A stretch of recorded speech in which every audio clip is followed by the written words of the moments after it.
क्योंकि बचपन से ही हम अपने घरों में देवी देवताओं की पूजन अर्चन को देखते आए हैं और परंपरा सभी घरों में ये पूजन अर्चन का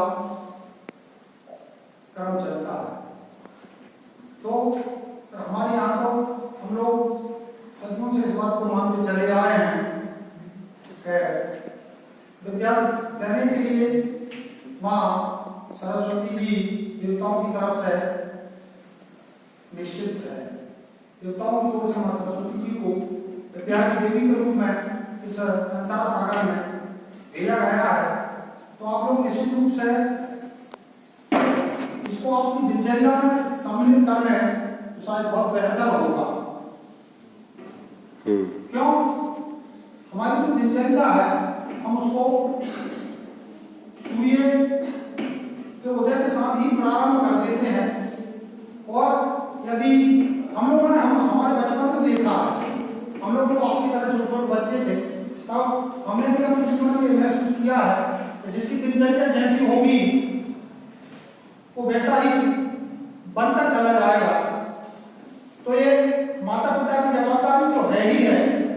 साथ में हम ये भी जानते हैं कि बहुत घरों में माता पिता आर्थिक रूप से कमजोर होते हैं और उनका अधिकांश समय दैनिक मजदूरी या खेती के कार्य में व्यस्त रहता है। तो इन सारी चीजों के बारे में वो इतना चिंतन इतना मनन नहीं कर पाते, परंतु हम लोग उस चीज को समझते हैं तो बार बार समय समय पर हम आपको मार्गदर्शन देते रहते हैं। तो मैं तो आप लोगों से यही कहूंगा कि आपकी दिनचर्या यदि आपने प्रातः काल, रामायण में भी एक चौपाई है तो प्रातः काल के रघुनाथा माता पिता गुरु नाम ही माता, ये हमारी मानसिक चौपाई है। तो सर्वप्रथम हम जो सुबह उठने के साथ ही हमारी दिनचर्या प्रारंभ हो जाती है तो आपको आपकी दिनचर्या आपके माता पिता से, आपके गुरुओं से समझते हुए, वैसे भी हम आपको समय समय पर बताते रहते हैं, तो आपकी दिनचर्या को व्यवस्थित करिए। नहाने धोने का आपका क्रम, उस क्रम में भजन पूजन को भी शामिल कीजिए। साथ ही साथ आपके विद्यालय में जो भगवान के प्रतिनिधि के रूप में होते हैं, जिनको गुरु की संज्ञा दी गई है, आज वर्तमान समय में शिक्षा का हास हो रहा है। लोग मान सम्मान की बात कौन करे, वो भाषा दृष्टि से शिक्षकों को ये दृष्टि से देखते हैं, परंतु आप तो उनसे सीख रहे हैं और ज्ञान अर्जन कर रहे हैं तो आपका तो बड़ा कर्तव्य हो जाता है कि आपके गुरुओं को मान सम्मान और आपका जो है सद्भाव की पूर्ति होना चाहिए। और यदि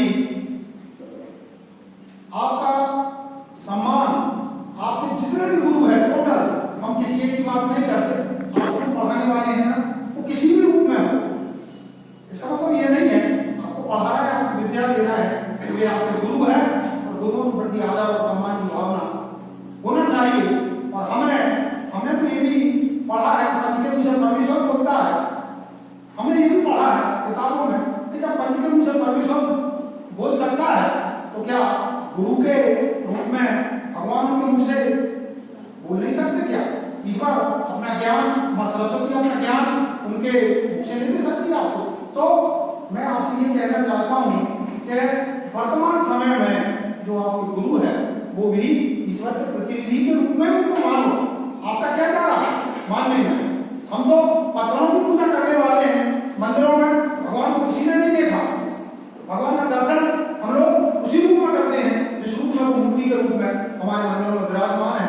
तो फिर यहाँ तो साक्षात है बोलने वाले, आपसे बात करने वाले, आपके मार्गदर्शन करने वाले। तो आप हमेशा जो आपको जो ज्ञान दे रहा है उसका सम्मान करिए, उसका आदर करिए और जो आपको बताते हैं उस चीज को सीखने का प्रयास करिए। और अब आगे के क्रम में कोई छात्र यदि भजन सुनाना चाहता हो